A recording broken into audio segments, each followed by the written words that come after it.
Dear students, today we continue the next article from the topic rotational motion. The next article is the concept of the torque. So what is the torque?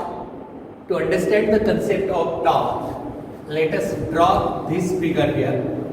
This is a rigid body of any size.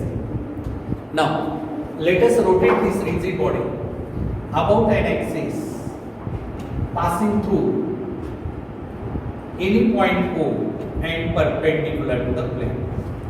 Axis of rotation is passing through any point O and perpendicular to the plane. This is axis of rotation. Axis of rotation. Axis of rotation of a rigid body. Now, when does this body rotate about this axis? Tangential force is applied. Tangential force is applied to this body. Now, let us take this is the point, say P point, and here the force applied is. Now, this is the force applied at point P to this body, and now let us join OP. This is the O point and this is P point. A tangential force is applied at point P, say P point. Now join OP and draw, extend OP further, and here the line of action of force, where the force is applied at point. The line of action of the force बेटा इथं काय केले लक्षात ठेवा. आपण एक साधं सोपं एक्झाम्पल तुम्हाला मी सांगतो. आता हे डस्टर आहे आणि या डस्टरला इथं ऍक्सिस ऑफ रोटेशन आहे. हे अशी लाईन ज्याच्या भोवताली हा डस्टर रोटेट होतो. आता असा फोर्स मी अप्लाय केला या पॉइंट, असा फोर्स मी अप्लाय केला. फोर्समुळे ही बॉडी काय झाली, रोटेट होत आहे, मूव्ह होत आहे about this axis of rotation. तेच आपल्याला इथं लर्न करायचं आहे, तो कन्सेप्ट आहे.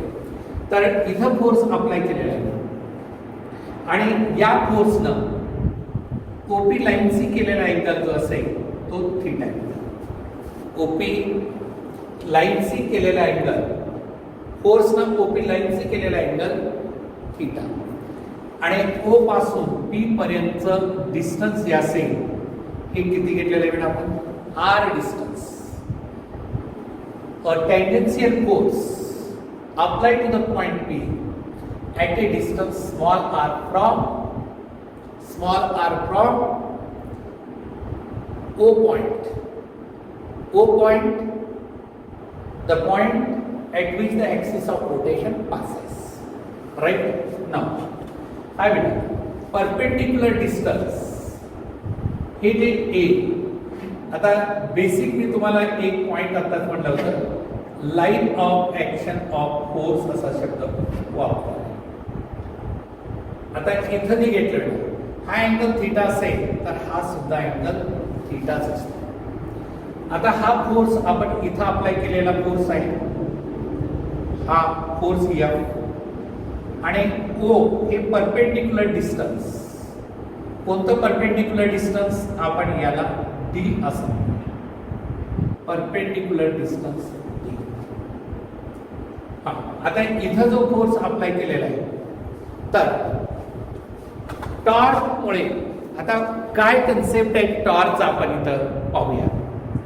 तर परत एक वेळेस पहा, फिगर नीट लक्ष द्या. फिगरवरून आपल्याला जो कन्सेप्ट आहे, तर ही एक रिजिड बॉडी घेतली, रिजिड बॉडी,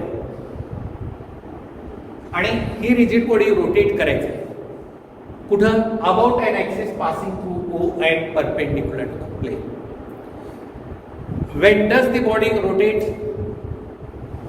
फोर्स अप्लाय केलेला. कोणता फोर्स अप्लाय केलेला आहे, एफ फोर्स अप्लाय केलेला आहे.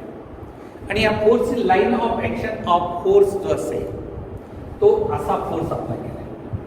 कोणत्या डायरेक्शनला फोर्स अप्लाय केलाय? Line of action of force असा.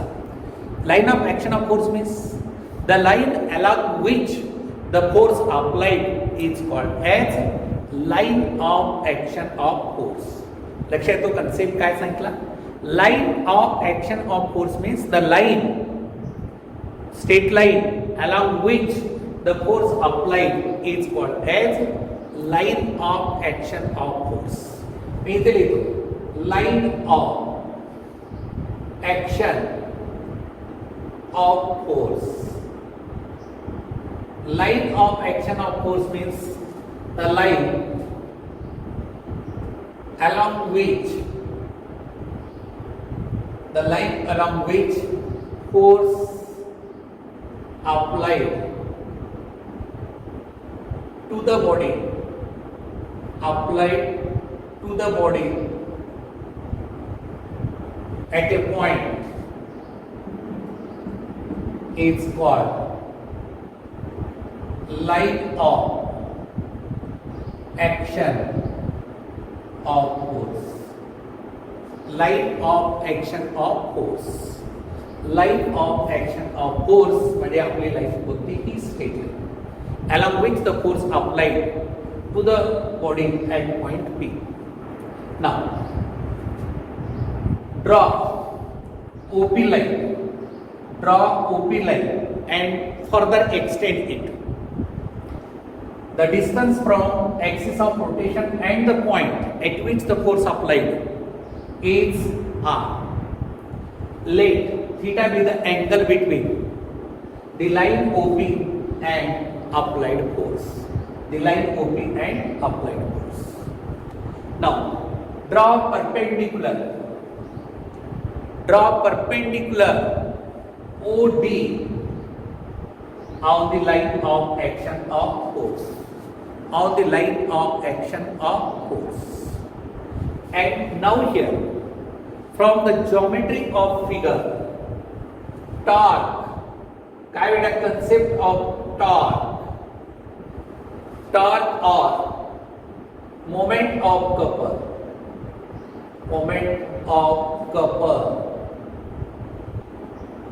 torque or moment of couple याचा सिम्बॉल जो असेल हा ग्रीक लेटर टो म्हणायचा. कोणता? Greek letter tau. Is equal to magnitude of either force, magnitude of either force and perpendicular distance between two forces. Perpendicular distance between two forces. Force me कुठं apply केलेला आहे? असा apply केलेला आहे आणि त्याच्या अपोजिट फोर्स इथं तयार. आता पाहा ना, आता तुमच्या पुढे एक्झाम्पल ठेवतो. समजा इथं मी फोर्स अप्लाय केला असा, तर अपोजिट फोर्स इकडे तयार होतो. जो फोर्स, जेवढा फोर्स मी इकडे अप्लाय केलेला आहे, दुसरा अपोजिट फोर्स इकडे तयार होतो. Now these two equal and opposite forces acting on the body, these two equal and opposite forces acting on the body forming the torque or couple. And what is the torque or couple? Tendency of a body to rotate about the axis. आता couple म्हणजे काय? ही property आहे बॉडीची. आणि ती कोणती बॉडीची property आहे? Tendency of a body to rotate about the given axis. दिलेल्या ऍक्सिसला बॉडी रोटेट करण्याची ती प्रॉपर्टी. आता मग इथं काय दिलं डेफिनेशन मध्ये? टॉर्क म्हणजे काय सांगितलं? Magnitude of either force. Either म्हणजे दोन फोर्सेस अप्लाय केलेले. एक, आता तुम्हाला इथं मी सांगितलं असेल की बॉडी रोटेट करायचं असेल, इथं मी फोर्स अप्लाय केला असा, तर दुसरा अपोजिट फोर्स इकडे तयार होतो. राईट? इथं फोर्स अप्लाय केला, अपोजिट फोर्स इकडे तयार होतो.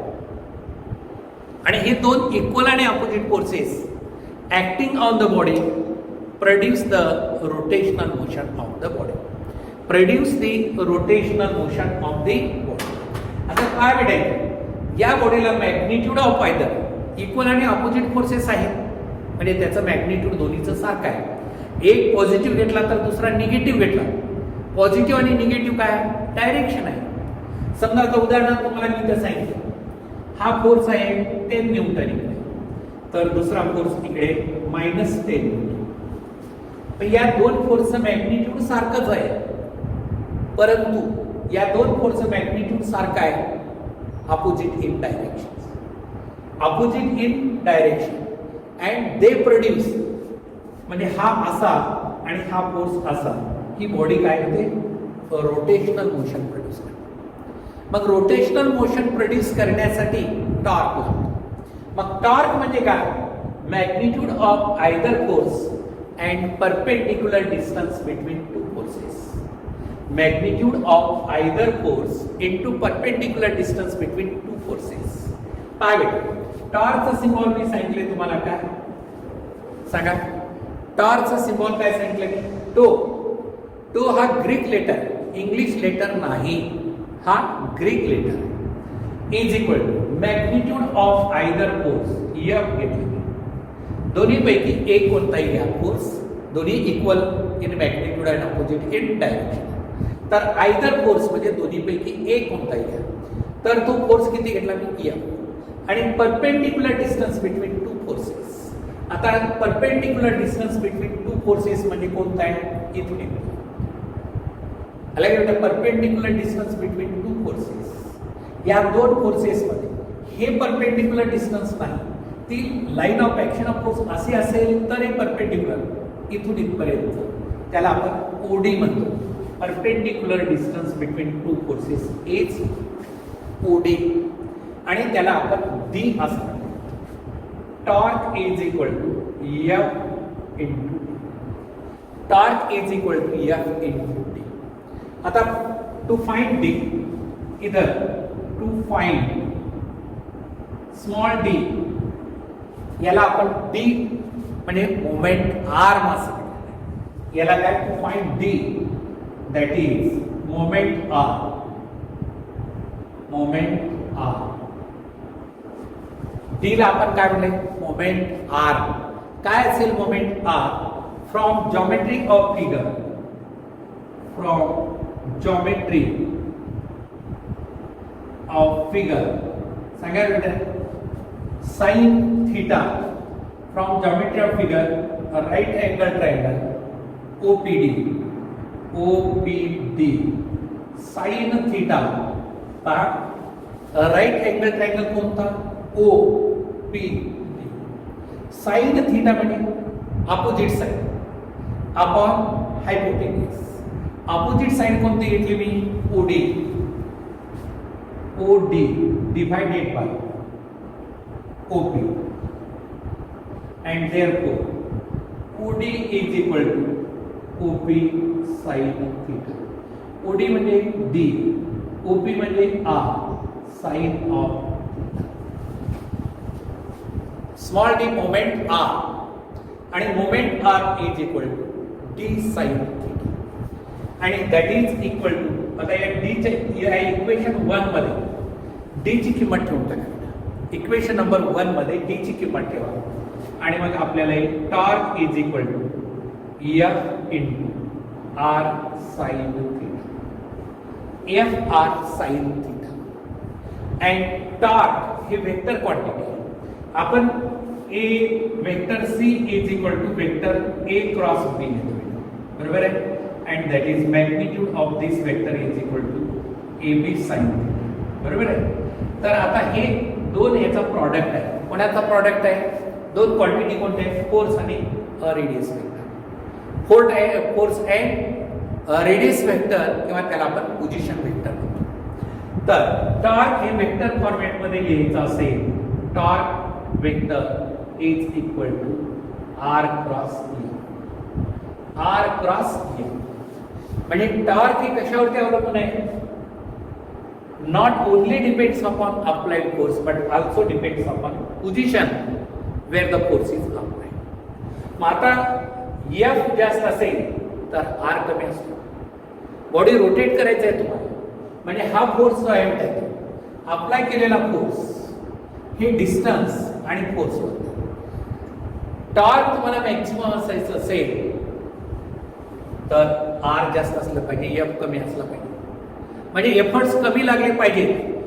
फोर्स जास्तीचा फोर्स अप्लाय केला तर डिस्टन्स कमी लागतं, आणि हे डिस्टन्स जास्त ठेवलं तर फोर्स कमी लागतो ती बॉडी रोटेट करण्यासाठी, म्हणजे टॉर्क मॅक्सिमम असण्यासाठी.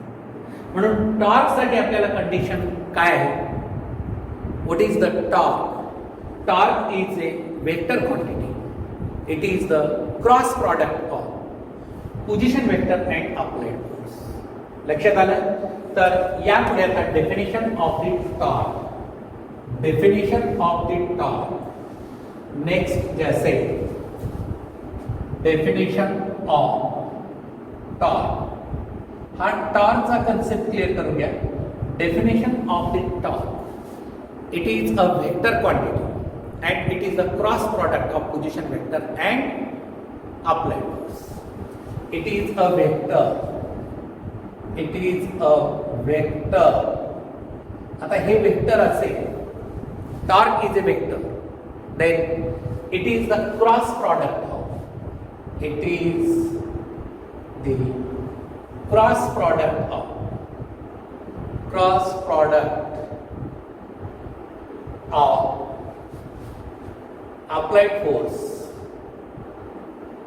applied force and position vector.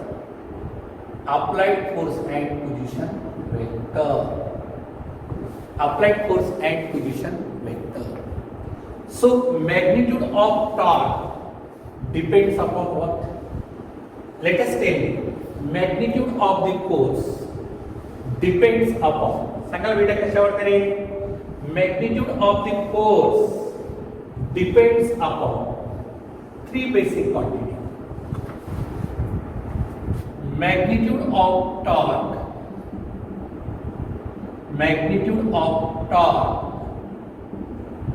depends upon number one. सांगा बेटा कशावरती? Magnitude of the torque depends upon applied force. First, applied force F, and second, position म्हणजे R, position from axis of rotation and applied force म्हणजे R. Is it depends upon only these two factors? No, third one factor is there, and that is third, theta, sin theta ना. Torque is equal to काय घेतलं formula? Torque is equal to RF sin theta. Sin theta, theta कशामधला angle आहे? Line of action of force and position vector. That is angle of inclination between angle of inclination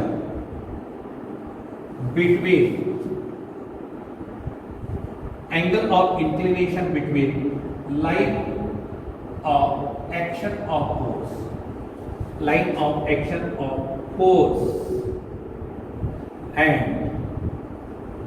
and position vector. आता torque maximum असेल तर ती body rotate होते. Condition for maximum torque काय भेटत? आता मी तुम्हाला ही जी अँगल याच्यावरती सुद्धा डिपेंडन्सी आहे. आता टॉर्क मॅक्सिमम असण्यासाठी फॉर्म्युला काय टॉर्कचा? Torque is equal to RF sin theta. Tau maximum असण्यासाठी थीटा किती असला पाहिजे? 90. साइन 90 ची किंमत किती आहे? 1.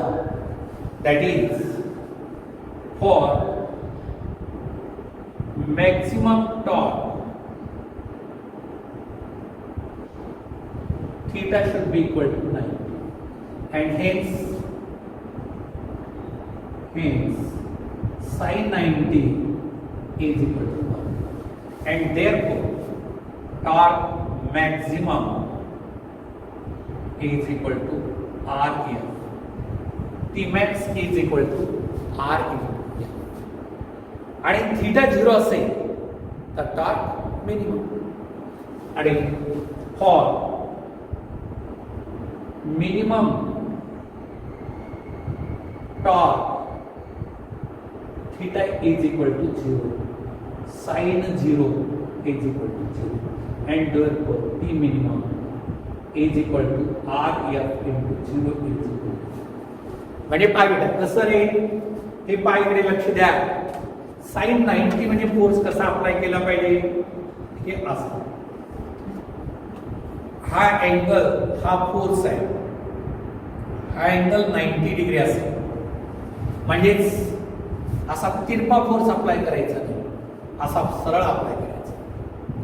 तर कमीत कमी टॉर्क तुम्हाला मॅक्सिमम, म्हणजे आता तुम्हाला त्यासाठी मी सांगतो, आपलं opening and closing of door, दार जे असेल ह्या एंडला इथं हँड्स बसवलेले असतात, इझिली कमीत कमी फोर्स लागावा आणि जास्तीत जास्त अंतर असतं, म्हणजे इझी टर्निंग होण्यासाठी डोरचं ॲट द एंडला आपण फोर्स अप्लाय करतो. आर मॅक्सिमम म्हणजे पोझिशन वेक्टर जो असेल तो मॅक्सिमम असला पाहिजे, आणि अप्लाय केलेला फोर्स त्यावर ते कमीत कमी लागतो. आणि फोर्स जो अप्लाय करायचा आहे तो कसा असला पाहिजे, सरळ परपेंडिक्युलर डायरेक्शन. फोर्स जो आपण इथं अप्लाय करतो बेटा तो कसा असला पाहिजे, परपेंडिक्युलर असला पाहिजे, तरच टॉर्क. आणि जर फोर्स थीटा 0 असेल म्हणजे कसा आहे, फोर्स असा आहे, हा पोझिशन वेक्टर आणि याच डायरेक्शनला फोर्स अप्लाय केला तर टॉर्क 0 याचा अर्थ ती बॉडी रोटेट होते. आणि for rotational motion of any type of the body, for rotational motion of any type of the body you must have the torque. And what is the torque? Two equal and opposite forces acting on the body produce the torque and rotate the body about the given axis, and torque produces the rotational motion of the body, and the basic formula for the torque is equal to maximum torque is equal to R into F, and minimum torque theta is equal to 0. That is, applied force is in the direction of position vector. Applied force is in the direction of position vector, then the body does not rotate about the given. When the body is rotating, the torque on the body is maximum. Body केव्हा rotational motion perform करते, त्या बॉडीवरती torque maximum असेल तर. आणि maximum torque बॉडीवरती केव्हा असू शकतो, तर अप्लाय केलेला force perpendicular to the position vector. Line of action of force, line of action of force is perpendicular to the position vector, and so that the body is easily rotate. And so this is the concept of the torque. मग torque मुळे काय होतं, body rotate होते. मग torque हे vector असेल, how is the direction of this vector. मी इथं म्हणलेलं आहे it is a vector. Then how is the direction of vector, it is perpendicular to the plane containing R and F. For anti-clockwise motion, आता ही body अशी rotate होत असेल तर torque is perpendicular to the plane directed upwards. काय बेटा करायचं, म्हणजे इथं आता ही बॉडी अशी रोटेट होत असेल या डायरेक्शन अँटी क्लॉकवाईज मध्ये, तर torque perpendicular to the plane directed outward. कशामुळे, आता हा पोझिशन वेक्टर R मी म्हणतो आणि हा F दिलेला आहे. अँगल कसा मेजर केलेला आहे, अँटी क्लॉकवाईज, तर टॉर्क याच्यावरती असतो तो perpendicular to the plane and so directed outward. आणि जर समजा आपण असं रोटेट केलं की अँगल क्लॉकवाईज सेन्सनं रोटेट मेजर केला तर torque is perpendicular to the plane but it is directed inward. म्हणून आता लक्षात काय आलं पाहिजे, torque is a vector quantity. Its direction is perpendicular to the plane directed upward or down. आता अशी प्लेन आहे, या प्लेनमध्ये ही बॉडी अशी रोटेट करायची आपल्याला. हे कोणत्या डायरेक्शनमध्ये? Anti clockwise direction. Anti clockwise direction म्हणजे कोणते? घड्याळाचे काटे जे फिरतात त्याच्या विरुद्ध दिशेने फिरतात. घड्याळाचे काटे असे फिरतात त्याच्या विरुद्ध दिशेने अँटी क्लॉकवाईज डायरेक्शन असेल तर torque perpendicular to plane directed upward. आणि क्लॉकवाईज डायरेक्शनमध्ये ती बॉडी अशी रोटेट होत असेल तर torque perpendicular to the plane directed downward. So that torque is a vector quantity. It produces a rotational motion. Torque is a vector. आता पुढे torque is a vector quantity. Its direction is perpendicular to the plane, directed upward or downward. That depends clockwise torque or anti-clockwise. If the body is rotating, in an anti-clockwise direction, then the torque it is perpendicular to the plane directed upward. For clockwise motion of the body clockwise motion मध्ये rotate होत असेल तर torque perpendicular to the plane directed downward. म्हणजे it is an axial vector.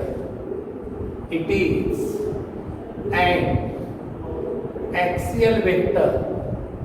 Torque जे वेळेला तो कोणता आहे? Axial vector. ॲक्सियल वेक्टरचा अर्थ काय? along the axis. It is along the axis. Torque is an axial vector. It is directed perpendicular to the plane directed upward or downward. That depends upon how the body is rotated.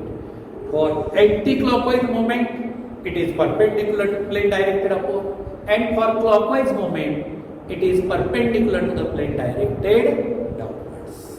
Then SI unit. SI unit of torque. सांगा बेटा काय असेल? SI unit of torque. Torque म्हणजे force आणि perpendicular distance. Force कशामध्ये measure करतो आपण? Newton. Force आणि distance metre. Newton metre is the SI unit. Symbol मध्ये N. SI unit of torque. And CGS unit of torque is काय असेल? Dyne centimetre. आणि dimension of the torque is equal to सांगा बेटा dimension of the torque. फोर्सचं dimension already तुम्हाला सांगितलंय 112 L1 M1 T raised to -2 into distance L1 and so that is equal to M raised to 2, M raised to 1 and T raised to -2. This is the dimension of the torque. Same as that of the force or energy, same as that of the work or energy. So this is the dimension of the torque. SI unit, CGS unit, dimension, vector quantity. So this is regarding the torque.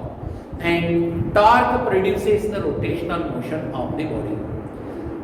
Unless the torque acts on the body doesn't performs the rotation. म्हणून मी सुरुवातीला सांगितलं होतं की linear motion. What is the cause of linear motion? The cause of linear motion is the external force. Due to the application of the external force, the body is moving from one place to another place. In a very similar way, when does the body performs the rotational motion?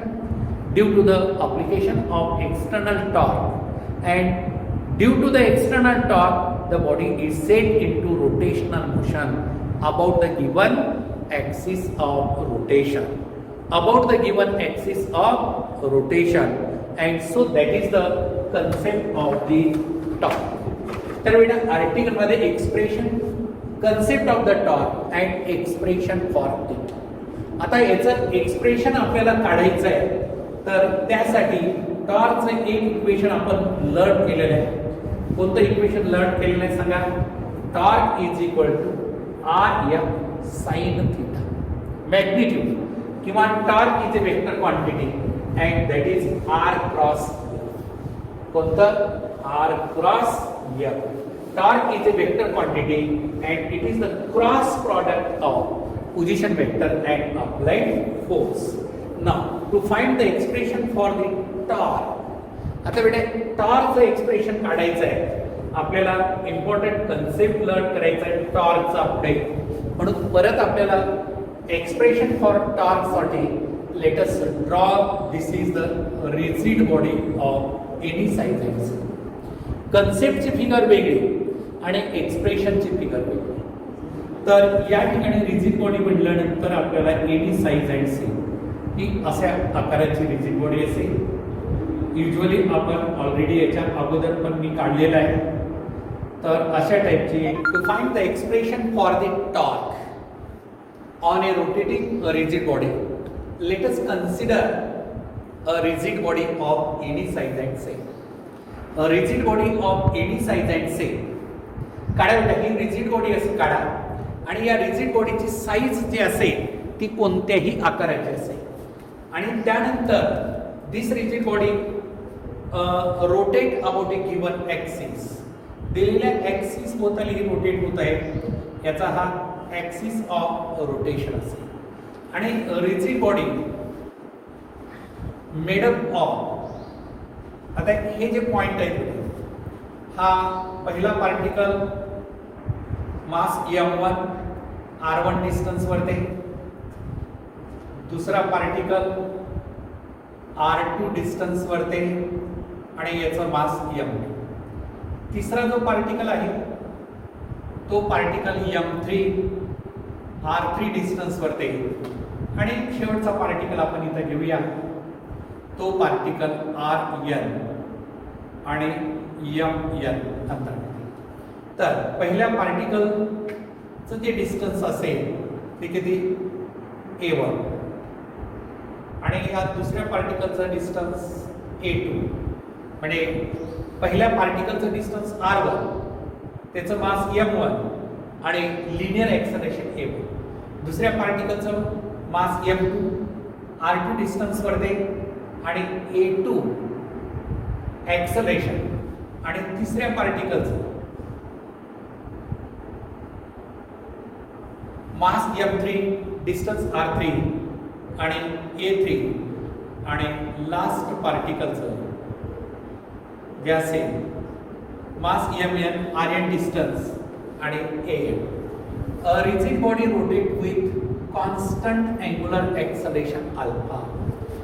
तर याच्या अगोदर आपण kinetic एनर्जीच्या एक्सप्रेशनमध्ये फिगरमध्ये फरक काय, कारण पाठीमागचं article जे आपण लर्न केलं होतं त्या आर्टिकलमध्ये दोन्हीमध्ये फिगर सारखीच आहे. तिथेही रिजिड बॉडीज घेतली होती, इथंही रिजिड बॉडीज घेतली होती.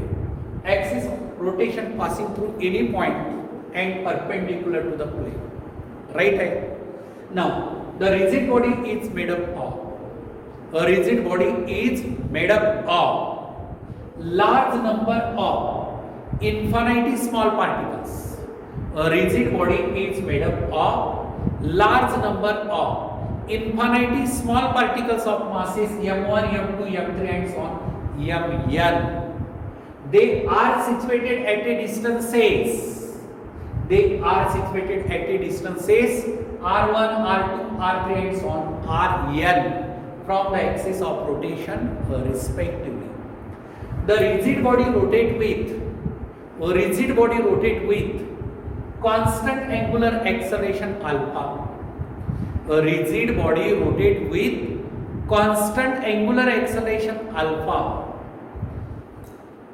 All the particles have same angular acceleration as that of the rotating rigid body, but different linear acceleration. हा अत्यंत महत्वाचा पॉईंट तो तुम्हाला क्लिअर झाला पाहिजे. काय म्हणत आहे बेटा, आता समजा आपण इथं मी तुम्हाला हे बुक दाखवतो, रिजिड बॉडी असं ग्रहित करा, ॲक्सिस ऑफ रोटेशन इथून पास झाले. हा पहिला पार्टिकल, हा दुसरा पार्टिकल, तिसरा पार्टिकल, चौथा पार्टिकल, ही रिजिड बॉडी अशी रोटेट होत आहे अबाउट द गिवन ॲक्सिस. याचा अँग्युलर एक्सेलरेशन अल्फा कॉन्स्टंट आहे, परंतु लिनियर एक्सेलरेशन प्रत्येक पार्टिकलचा वेगळा आहे. लिनियर एक्सेलरेशन जो असेल तो प्रत्येक पार्टिकलचा वेगळा आहे. परंतु अँग्युलर ॲक्सलरेशन सेम आहे. अगोदर काय सांगितलं होतं अगोदरच्या आर्टिकलमध्ये, angular velocity constant but linear velocity different. बरोबर आहे. कशामुळे? हा तोच कन्सेप्ट येतो. आपण सर्क्युलर मोशनमध्ये आपण लर्न केलेलं आहे relation between linear acceleration and angular acceleration. काय बेटा? A1 is equal to R1 into alpha. Alpha constant आहे. दुसऱ्या पार्टिकलचा linear acceleration A2 is equal to R2 into alpha आणि तिसऱ्या पार्टिकलचा A3 is equal to R3 into alpha आणि last पार्टिकलचा AN is equal to RN into alpha. म्हणजे प्रत्येक पार्टिकलचा लिनियर ॲक्सलरेशन हे पोझिशन वेक्टरवरती डिपेंडन्सी आहे. पोझिशन वेक्टरवरती डिपेंडन्सी आहे. हा, आता पहिल्या पार्टिकलवरचा टॉर्क काढायचा. आता टॉर्क ही वेक्टर क्वांटिटी आहे आणि प्रत्येक पार्टिकलवरचा टॉर्क काढूया आणि व्हेक्टोरिकल ॲडिशन. आता हा पार्टिकल आहे, याच्यावरचा torque perpendicular to the plane directed upward anti क्लॉकवाईजला बॉडी रोटेट होत असेल. या बॉडीवरचा torque perpendicular to plane directed outward. या पार्टिकलवरचा part perpendicular plane directed outward. या पार्टिकलचा torque perpendicular plane directed outward. म्हणजे सर्व टॉर्क जे असतील इंडिव्हिज्युअल ते अपवर्ड डायरेक्शनला आणि resultant torque vector sum of the torque produced by individual particle and that is nothing but torque on a rotating rigid body. लक्ष येते का? ह्या पहिल्या पार्टिकलचा टॉर्क टो 1 आपण घेतला, अपवर्ड डायरेक्शनला आहे. दुसऱ्या पार्टिकलचा टॉर्क टो 2 आहे, तो अपवर्ड डायरेक्शनला आहे. तिसऱ्या पार्टिकलचा टॉर्क टो 3 आहे, तो अपवर्ड डायरेक्शनला आहे. चौथ्या पार्टिकलचा टॉर्क टो 4 आहे, तोही अपवर्ड डायरेक्शनला. आणि असं सर्व टॉर्कची बेरीज केल्यानंतर रिझल्टंट टॉर्क जो असतो तो या रोटेटिंग रिजिड बॉडीचा काढायचा. तर यासाठी the first particle of mass M1 at a distance R1, the torque on it is tau 1 is equal to, सांगा बेटा काय? क्रॉस प्रॉडक्ट ऑफ, आता याचं मॅग्निट्यूड ऑफ टॉर्क येतो R1 इंटू F. कारण हे दोन जे असेल फोर्स याच डायरेक्शनला लिनियर फोर्स ॲक्सलरेशनच्याच डायरेक्शनला असतो, म्हणून हे दोन जे असते हे आता हा फोर्स या दोन्हीमध्ये 90 डिग्रीचा अँगल असेल तर torque is equal to RF sine 90. Sine 90 ची किंमत 1 येते, म्हणून हा टॉर्क पहिल्या पार्टिकलवरचा किती आला? Tau 1 is equal to R1 into F1 and that is but F1 is equal to M1 into A1. F1 into A1, and therefore torque on the first particle is equal to R1 M1 A1. But again A1 is equal to R1 into alpha. A1 is equal to R1 into alpha, and therefore tau 1 is equal to R1 M1 into R1 alpha, that is M1 R1 square into alpha. पहिल्या पार्टिकलरचा torque आपण काढला. पहिल्या पार्टिकलरचा torque किती आला? M1 R1 square into alpha. बेटा आता दुसऱ्या पार्टिकलवरचा torque आपण काढतो. Tau 2 is equal to R2 M2, that is equal to M2 R2 square. M2 R2 square अल्फा. आणि थर्ड पार्टिकलवरचा torque M3 R3 square into alpha and so last पार्टिकलवरचा torque tau n is equal to काय MN RN square into alpha. MN RN square into alpha. हे प्रत्येक individual पार्टिकलवरचे आपण torque काढले. आता टोटल टॉर्क रोटेटिंग रिजिड बॉडीवरचा काढायचा असेल तर vector sum tau is equal to tau 1 plus tau 2 plus tau 3 plus tau 4 and so on plus tau n. पहिल्या पार्टिकलचा टो 1, दुसऱ्या पार्टिकलचा टो 2, तिसऱ्या पार्टिकलचा tau 3 plus and so on plus tau n. म्हणजे सर्व पार्टिकलवरचा टॉर्क जो आहे तो इंडिव्हिज्युअल टॉर्कचे आपण काय करतो? सम करतो, बेरीज करतो आणि रिझल्टंट टॉर्क आपण इथं वर्कआउट केलेला आहे. आता या टॉर्कची किंमत, प्रत्येक टॉर्कची किंमत ठेवून टाकला तर काय येतं? M1 r1 square alpha plus m2 r2 square alpha plus m3 r3 square alpha plus and so on plus mn rn square into alpha. आता या डेरिव्हेशन मध्ये काय कॉमन काढायचं सांगा मला इथं. What is common? काय भेटेल कॉमन? काय येतं सांगा मला. कॉमन काय येतं?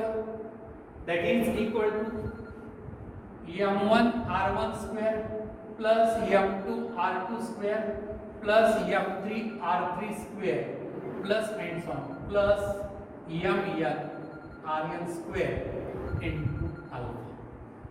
आता ही ब्रॅकेट मध्ये ठेवलेली क्वांटिटी जी असेल तर काय ही समेशन मध्ये घेतला तर summation of I is equal to 1 to m I ri square into alpha. And what is this? Bracket मध्ये ठेवलेली quantity mi ri square means what? mi ri square is nothing but moment of inertia. आणि मग बेटा आपल्याला इथं I into alpha, the torque is equal to I into alpha is the required formula.